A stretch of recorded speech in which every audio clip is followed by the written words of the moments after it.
Guilhem Bourrier, bonjour. Vous êtes secrétaire de la section 5, Milieu, Interaction, Être vivant. Vous nous la présentez s'il vous plaît? Oui, donc dans la section Interaction, Milieu, Être vivant, le terme essentiel c'est interaction. Qu'il s'agisse de milieux cultivés, forestiers ou de milieux naturels, les plantes doivent se nourrir dans un milieu dilué, l'atmosphère ou les sols. Et elles influencent l'eau, la qualité de l'eau et la qualité de l'atmosphère.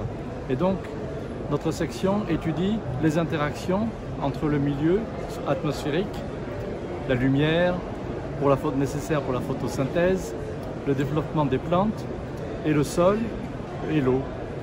Les différentes interactions passent par des interactions biologiques générales, parasitisme, symbiose, par exemple la symbiose rhizobium-légumineuse, donc la fixation de l'azote, donc la microbiologie du sol, les racines, les vers de terre, la faune et la flore, les pathogènes, les ravageurs, les protecteurs des cultures.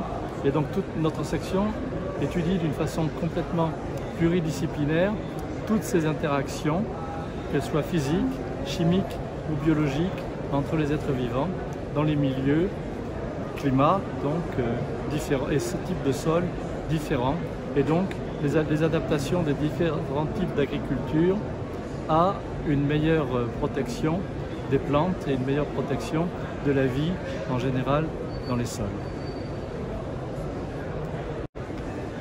Notre section comprend des spécialistes du sol, donc des pédologues, des agronomes, des écologistes, des physiologistes de physiologie végétale en général, biologie moléculaire, des microbiologistes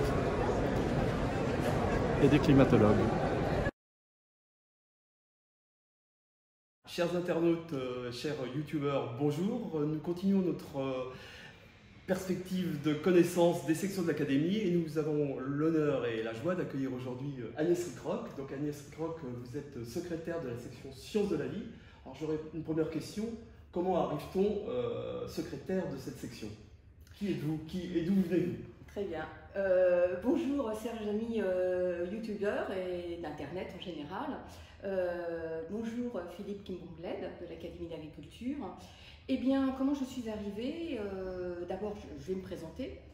Je suis enseignant-chercheur en génétique, je suis spécialiste des biotechnologies végétales, des OGM et maintenant des ciseaux moléculaires CRISPR qui a fait l'objet d'un prix Nobel en chimie en 2020.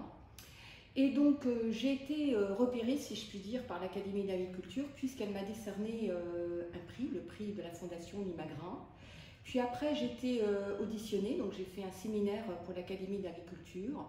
Et ensuite, on m'a proposé d'être membre de l'Académie d'agriculture et à la section Sciences de la vie. Et quelques années plus tard, on m'a proposé d'être la secrétaire. Donc là, je fais mon deuxième mandat de secrétaire des Sciences de la vie qui regroupe 71 membres, dont les 2 tiers sont français. L'autre tiers sont des membres des États-Unis, d'Afrique, d'Israël. Et puis petit à petit, on va étendre notre réseau au niveau international. Donc, je suis enseignant-chercheur en génétique, donc je suis aussi adjunct-professeur à l'Université de Pennsylvanie aux États-Unis. Je fais donc mon enseignement à AgroParisTech, en génétique, mais aussi en bioéthique, et ma recherche à l'Université Paris-Saclay. Et je suis membre du comité d'éthique de l'Ordre national des vétérinaires. Tout à fait. Et une secrétaire particulièrement dynamique, puisque j'ai la grande chance d'être membre de ta section. Alors, Agnès, est-ce que vous pouvez nous dire quelles sont les missions de cette section? Alors, les missions de notre mission, elles sont multiples, mais tout d'abord, c'est comprendre le vivant. Voilà. Donc, nous organisons des séminaires internes.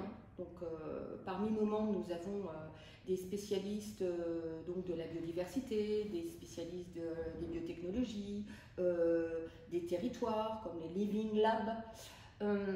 Donc, on se tient au courant des connaissances et puis aussi nous faisons appel à des experts, des chercheurs du monde académique ou privé pour aussi nous faire part de leurs connaissances. Le dernier en date était sur le goût.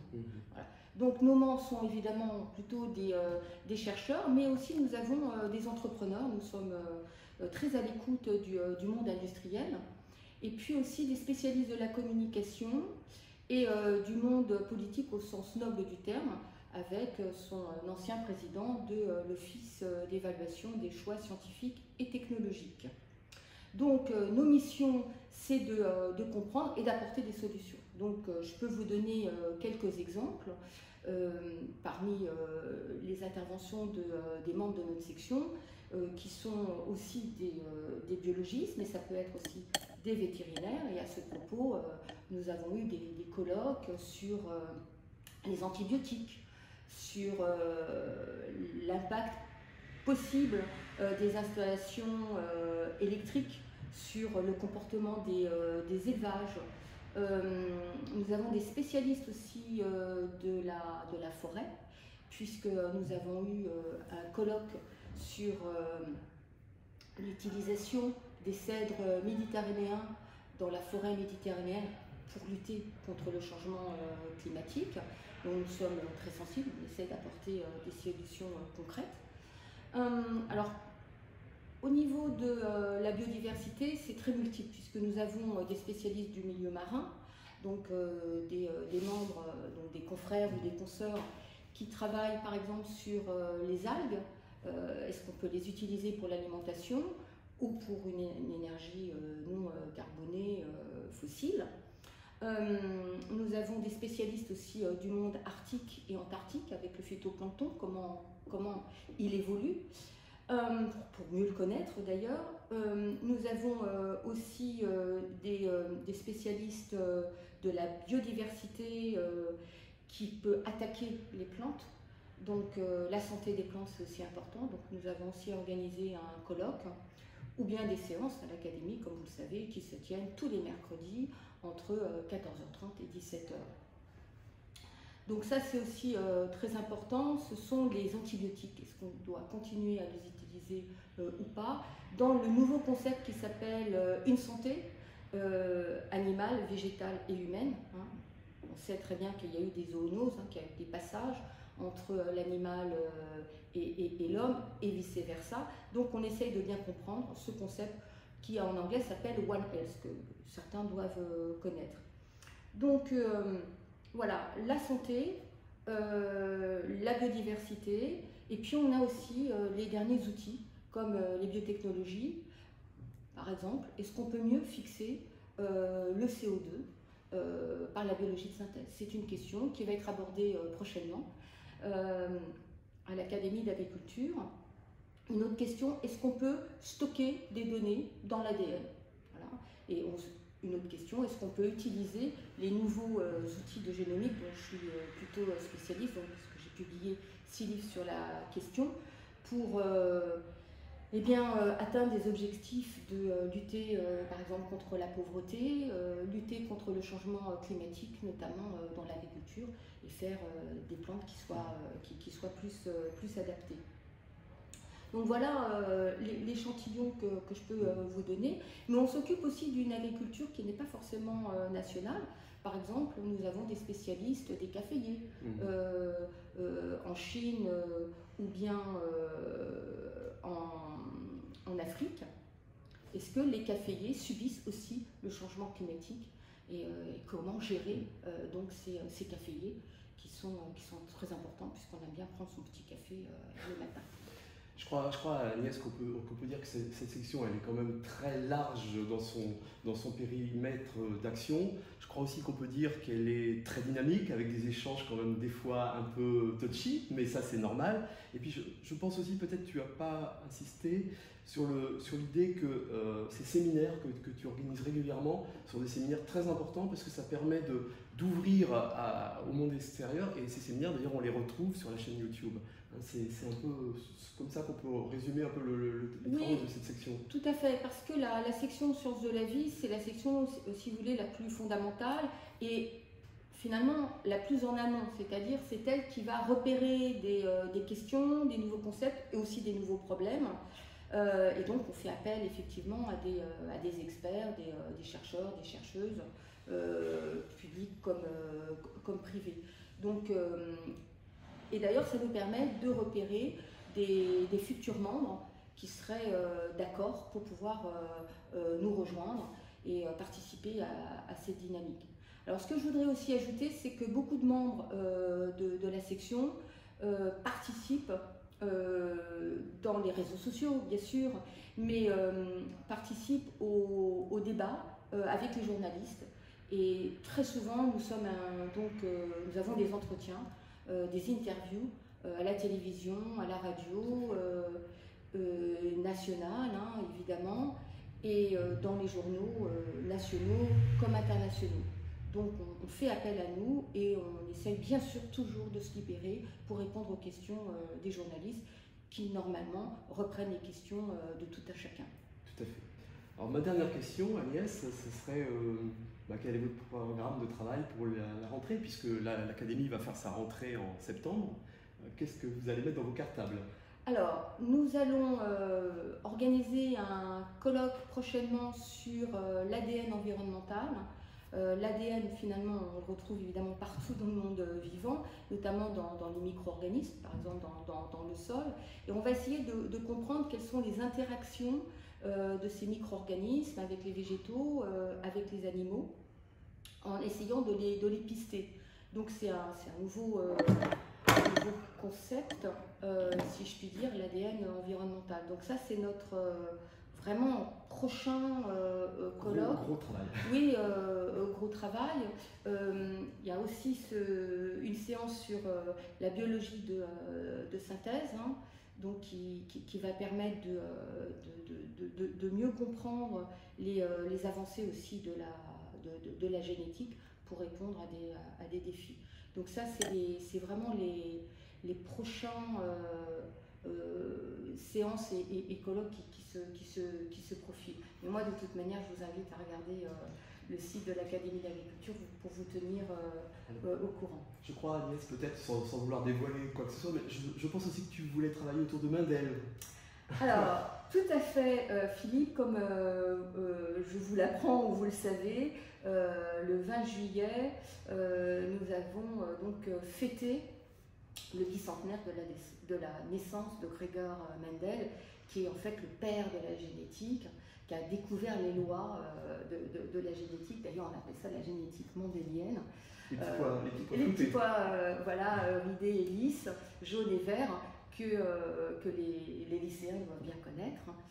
Et donc, nous voulons organiser, à l'initiative de la section Sciences de la vie, une journée avec des experts de la génétique pour retracer l'histoire de la génétique, donc depuis 1882 à 2022, où par exemple il y a le nouveau concept de pangénome, hein, vous avez un noyau de génome commun à différents individus, populations, espèces, et puis vous avez des gènes qui sont très spécifiques des individus.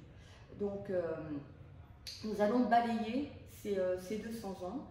Bien que Gregor Mendel ne fût pas membre de la section, comme nous sommes des spécialistes de la question, il nous semble important de saluer l'héritage de Gregor Mendel et puis de tenir les internautes au courant des dernières avancées. Écoutez, Agnès Rickrock, merci. C'est une section qui donne, vous voyez, très envie de rejoindre les réflexions, les travaux. Donc, comme l'a dit Agnès, tous ces travaux sont accessibles sur le site internet de l'Académie, sur la chaîne YouTube. Et donc, avec cet entretien, vous avez fait connaissance de cette section numéro 6. Donc, il en reste 4 à connaître. Donc, je vous invite à continuer à nous suivre sur la chaîne YouTube pour connaître les 10 sections de l'Académie. Voilà, merci, à bientôt. Merci, à bientôt. Catherine Aubertin, bonjour. Vous êtes sur le stand de l'Académie d'agriculture qui est hébergé par AgroParisTech.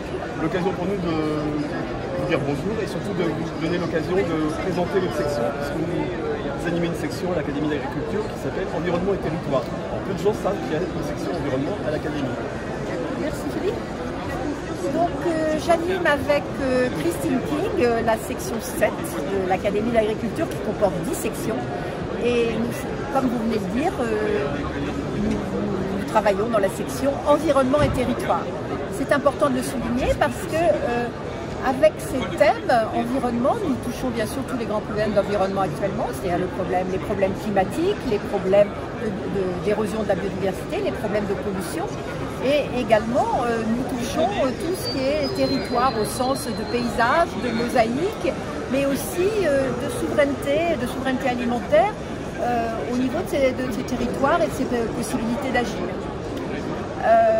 Actuellement, nous avons plusieurs thèmes. Nous venons de voir Yannick Jadot d'ailleurs passer sur le stand, donc c'est l'occasion pour vous de dire sur quoi vous travaillez à l'heure actuelle. Alors justement, avec cette entrée environnement, nous assistons beaucoup, et c'est ce qui nous caractérise par rapport aux autres sections de l'académie, nous travaillons beaucoup sur la multifonctionnalité de l'agriculture. C'est-à-dire que l'agriculture, c'est à la fois des émissions de gaz à effet de serre, c'est à la fois de la biodiversité, c'est à la fois des organisations sociales, des représentations, de l'alimentation, et surtout, elle n'est absolument pas dissociable des systèmes alimentaires. Et c'est surtout ça que nous mettons en avant lorsque nous étudions des questions agricoles.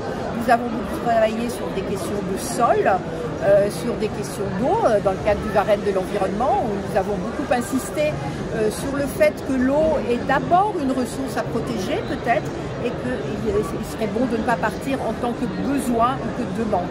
Ça, c'est très très important de faire passer ces idées où les éléments de l'environnement sont à protéger et ne pas rester dans un business as usual, c'est-à-dire continuer toujours avec une logique de rendement par hectare et de nombre d'emplois par hectare qui caractérise l'évaluation de l'agriculture actuellement.